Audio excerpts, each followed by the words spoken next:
Hello everyone, welcome back to our YouTube channel.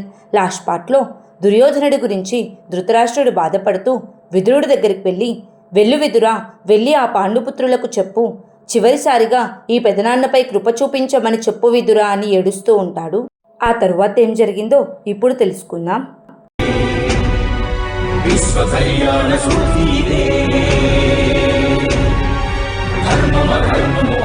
అనంతము సత్యము సత్యము సార్థకలంకము జాత్యంకార పర్యవసానము శక్తిదే భక్తిదే జీవన్ముక్తికి మార్గమిదే పంచమ వేద సారం మహాభారతం కృష్ణుడు చూపిన లీలైది జీవన వేద మార్గమిది గీత జనించిన క్షేత్రమే ఇది మహాభారతం.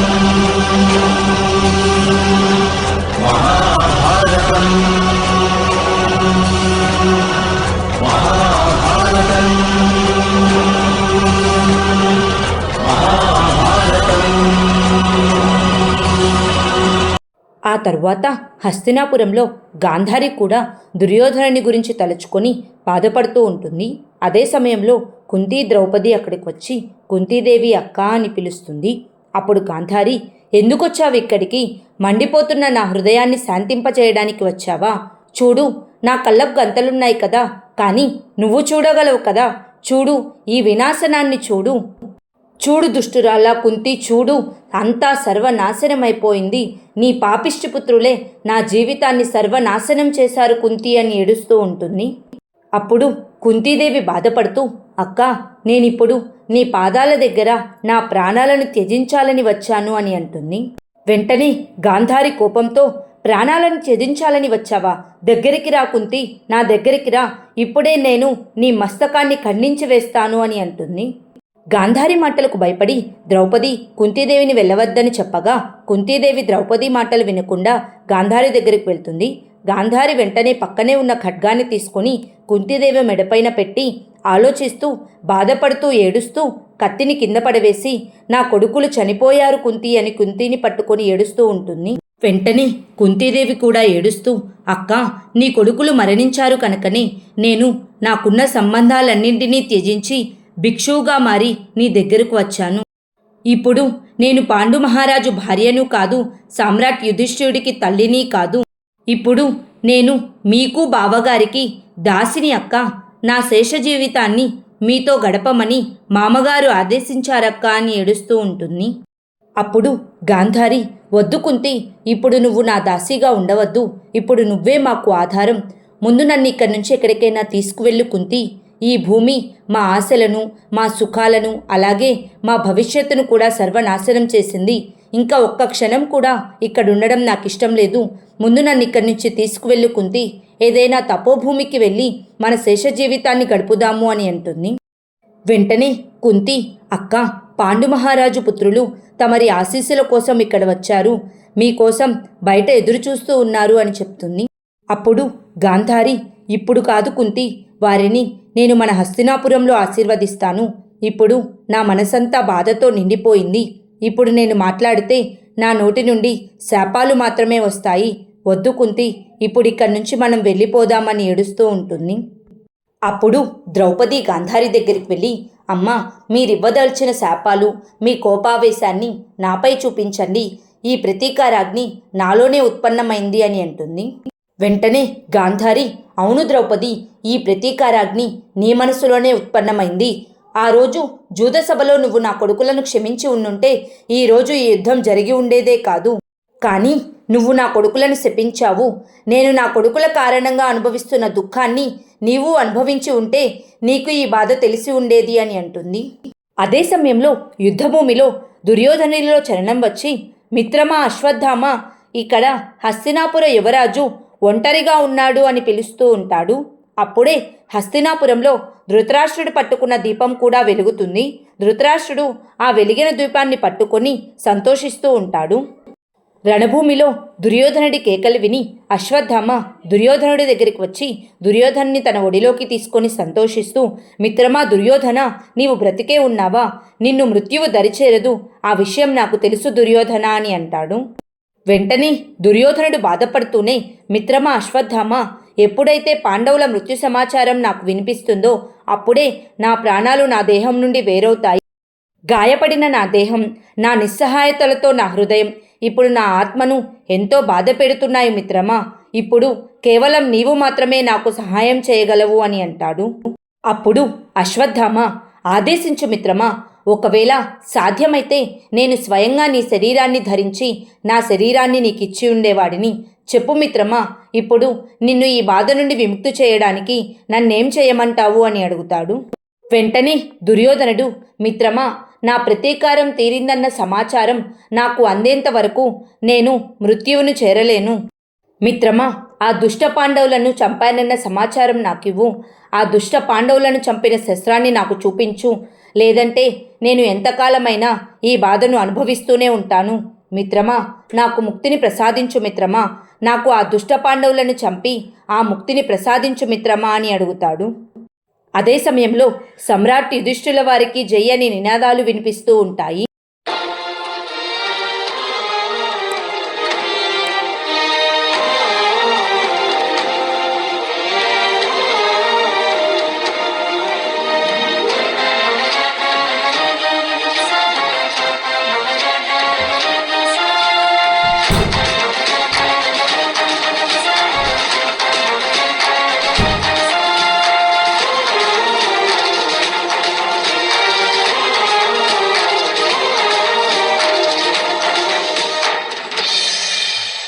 అప్పుడే ద్రౌపది దాసి దగ్గరికి వెళ్ళి నా కొడుకులు ఎక్కడ ఉన్నారు అని అడుగుతుంది.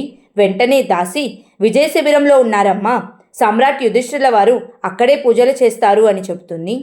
అదే సమయంలో విజయ శిబిరంలో శృతసేనుడు తన శస్త్రాలను పక్కన పెడుతూ ఉండగా శృతసోముడు, సోదరా శృతసేన, యోధులెవరు యుద్ధభూమిలో తన శస్త్రాలను త్యజించకూడదు అని చెప్తాడు. వెంటనే శృతసేనుడు, పెదనాన్న దుర్యోధనుడి మరణంతో యుద్ధం పూర్తయింది కదా సోదరా శృతసోమ అని అడుగుతాడు. వెంటనే శృతసోముడు, సోదరా, మన పెదనాన్న యుధిష్ఠిరుడు హస్తినాపుర సింహాసనాన్ని అధిష్ఠించిన తర్వాతే యుద్ధం సమాప్తమవుతుంది. అప్పుడే శస్త్రాలను త్యజించడం శ్రేయస్కరం అని చెప్పి, నీకు తెలుసా, హస్తినాపురంలోని మామిడి చెట్లకు తియ్యటి మామిడి పళ్ళు కాస్తాయట. నాన్నగారు అప్పుడప్పుడు కథలు కథలుగా చెప్తూ ఉండేవారు అని అంటాడు. అప్పుడు ప్రతివింధ్య నవ్వుతూ, శృతసోముడి యుద్ధం పూర్తయినట్లుంది. భోజనాల విషయం రాగానే శస్త్రాలను విసర్జించాడు అని అంటాడు. అందరూ నవ్వుకుంటూ ఉంటారు. అప్పుడే ద్రౌపది కంగారు పడుతూ అక్కడికి వస్తుంది. ద్రౌపది వచ్చే సమయానికి అందరూ సరదాగా నవ్వుకుంటూ ఉంటారు. అందరూ ద్రౌపది దగ్గర ఆశీర్వాదం తీసుకుంటారు. శృతసోముడు, అమ్మా, మీరెక్కడున్నారమ్మా? మీ ఆశీర్వాదం లేకపోతే ఈ విజయానికి అర్థమే లేదు అని అంటాడు. వెంటనే ద్రౌపది వారందరినీ దగ్గరికి తీసుకొని, అమ్మ ఆశీర్వాదం కోసం ఎప్పుడూ ఎదురు చూడకూడదు పుత్రులారా. అమ్మ ఆశీర్వాదం ఎప్పుడూ మీకు తోడుగానే ఉంటుంది అని అందరినీ దగ్గరగా కూర్చోపెట్టుకొని, పుత్రులారా, మీరంతా క్షేమంగానే ఉన్నారు కదా అని అడుగుతుంది. వెంటనే శతానిక, అవునమ్మా, మేమంతా బాగానే ఉన్నాం. కానీ సోదరుడు శృతసోముడు కడుపులో బాధగా ఉందట. హస్తినాపురంలోని మామిడికాయల కోసం ఎదురు చూస్తున్నాడు అని అందరూ నవ్వుతూ ఉంటారు. కానీ ద్రౌపది మాత్రం గాంధారి అన్న మాటలను తలుచుకొని ఏడుస్తూ ఉంటుంది. ద్రౌపదిని గమనించిన ప్రతివింధ్య, అమ్మా, మీ బాధకు కారణమేమిటి? ఇప్పుడు మనం విజయం సాధించాం కదా. ఇప్పుడు ఇక ఈ విధ్వంసం జరగదు కదా. మరి మీ బాధకు కారణమేమిటి అని అడుగుతాడు. అప్పుడు ద్రౌపది బాధపడుతూ, ఈ యుద్ధంలో అనేక మంది తల్లులు తమ పిల్లల్ని కోల్పోయారు పుత్ర. వారి రోదన నాకు వినిపిస్తూనే ఉంది. వారి మనోవేదన చల్లారందే నా మనస్సు ఎలా శాంతి కలుగుతుంది? నాకు ప్రతిక్షణం భయం వేస్తూనే ఉంది. ఆ తల్లుల్లో ఎవరైనా నాకు శాపాన్ని ఇస్తే నా కుమారులకేమైనా జరుగుతుందేమో అని. ఆ భయంతోనే నా మనస్సు వికలమైపోతుంది అని బాధపడుతూ ఉంటుంది.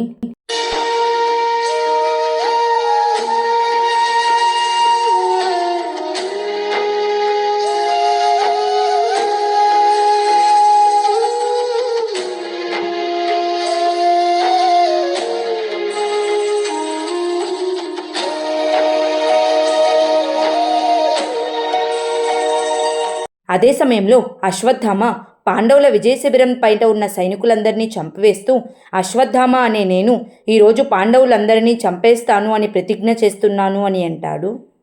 అప్పుడే పాండవులంతా విజయ శిబిరం దగ్గరికి వస్తారు. అప్పుడు సహదేవుడు, రేపు ఈ శిబిరంలోనే మనమంతా ప్రక్షాళన యాగం చేస్తాము. రేపు ఉదయం సూర్యోదయం కాగానే మనమంతా యుద్ధంలో చేసిన పాపాల నుండి ముక్తిని పొందడానికి గంగా స్నానం చేస్తాము అని చెప్తాడు. వెంటనే శతానిక ఇక ఈరోజు రాత్రి మేమిక్కడే విశ్రాంతి తీసుకుంటాము అని చెప్తాడు. వెంటనే ద్రౌపది ఇక మీ అమ్మ కూడా మీతో పాటే విశ్రాంతి తీసుకుంటుంది పుత్రులారా. ఈరోజు నేను నా కొడుకులతోనే ఉండాలనుకుంటున్నాను అని అంటుంది. అప్పుడు శృతసోముడు కానీ అమ్మ విజయ శిబిరంలో కేవలం యోధులే ఉండాలి అంటారు కదా అని అడుగుతాడు. వెంటనే అర్జునుడు అంటే నీ అభిప్రాయం ప్రకారం మీ అమ్మ యోధురాలు కాదనా? మీ నాన్నగారి ప్రతి అడుగులోనూ మీ అమ్మ తోడుగా ఉంది. శస్త్రాలు సంధించింది మేమే అయినా సరే దానిలోని శక్తి మీ అమ్మ అనుభవించిన బాధల నుండి జన్మించింది. మాపై జరిగిన ప్రతి దాడి ప్రభావం మీ అమ్మ హృదయంపైనే పడింది. ఈ విజయ శిబిరంలో ఎవరికైనా పెద్దపీట వేయదలుచుకుంటే అది మీ అమ్మకే వేయాలి పుత్రా. ఆమె ఇచ్చిన బలిదానాలకు ఈ విజయం పూర్తిగా మీ తల్లిగారిదే పుత్రా అని చెప్తాడు. అప్పుడు యుధిష్ఠిరుడు రా పాంచాలి, శత్రు సైన్యం వారి శస్త్రాలను సమర్పించేందుకు మనకై ఎదురు చూస్తోంది అని అంటాడు. వెంటనే ద్రౌపది నాథా మీరు ఈరోజు నాకు అనుమతిస్తే నేను నా కొడుకులతోనే ఉండాలనుకుంటున్నాను. అప్పుడే నా మనసు ప్రశాంతంగా ఉంటుంది అని అంటుంది. అప్పుడు భీముడు పాంచాలి ఇప్పుడు యుద్ధం ముగిసింది, మన కొడుకులు క్షేమంగానే ఉన్నారు అని అంటాడు. వెంటనే యుధిష్ఠిరుడు కూడా శత్రువులు శస్త్రాలను సమర్పించేటప్పుడు సామ్రాజ్ఞి అక్కడే ఉండాలి. ఇప్పుడు యుద్ధం ముగిసింది, భవిష్యత్తులో మనం మన కొడుకులతోనే ఉంటాము. కర్తవ్యాన్ని మరిచి మమకారానికి లొంగిపోకూడదు పాంచాలి, రా వెళ్దామని అంటాడు. అప్పుడు ప్రతివింధ్య మీరు వెళ్ళండమ్మా, మా గురించి బెంగపడవద్దు. మీరే చెప్పారు కదా తల్లి ఆశీర్వాదం ఎప్పుడూ కొడుకులకు తోడుగా ఉంటుందని. మీ ఆశీర్వాదం ఉండగా మాకు ఎటువంటి హాని జరగదు అని అంటాడు. అందరూ చెప్పడంతో ద్రౌపది బాధపడుతూనే సందేహపడుతూ అక్కడి నుంచి బయలుదేరుతుంది. అదే సమయంలో అశ్వత్థామ విజయ శిబిరం బయట ఉన్న సైనికులందరినీ చంపుతూ విజయ శిబిరం లోపలికి చూస్తూ వారే పాండవులు అనుకొని మిత్రమా దుర్యోధన ఈ రోజుతో నీ బాధలన్నీ తీరనున్నాయి మిత్రమా అని అనుకుంటాడు. అప్పుడే అశ్వత్థామ వెనుకగా వచ్చి అర్ధరాత్రి వేళ రాక్షసుడి మాదిరిగా యుద్ధం చేయడానికి వచ్చావా గురుపుత్ర అని అంటాడు. వెంటనే అశ్వత్థామ ఇది యుద్ధం కాదు మూర్ఖుడా, నరవధ అని ధృష్టద్యుమ్నుడిని చంపేస్తాడు. అదే సమయంలో ద్రౌపది బాధపడుతూ ఆలోచిస్తూ వెళ్తూ ఉంటుంది.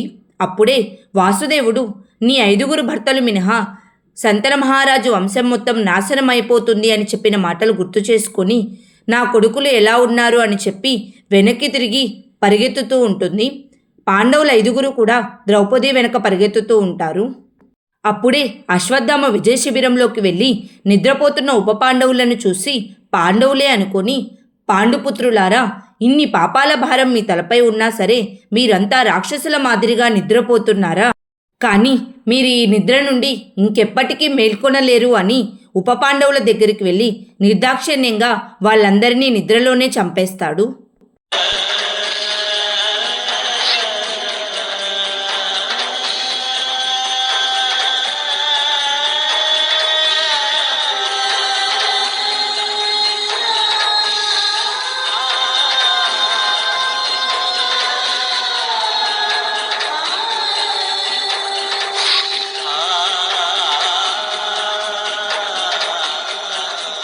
అప్పుడే ద్రౌపది రావడాన్ని గమనించిన అశ్వత్థామ ఉప పాండవులను చంపిన కత్తులను చూపిస్తూ రా ద్రౌపది, న్యాయాన్ని అర్థించాలనుకున్నావా? ఇప్పుడు నేను నీ 5 భర్తలకు తగిన న్యాయం చేశాను. ఇక వారు నరకంలో నీకు స్వాగతం పలకడానికి ఎదురు చూస్తూ ఉంటారు అని చెప్పి పాండవులు రాకముందే అక్కడి నుంచి వెళ్ళిపోతాడు.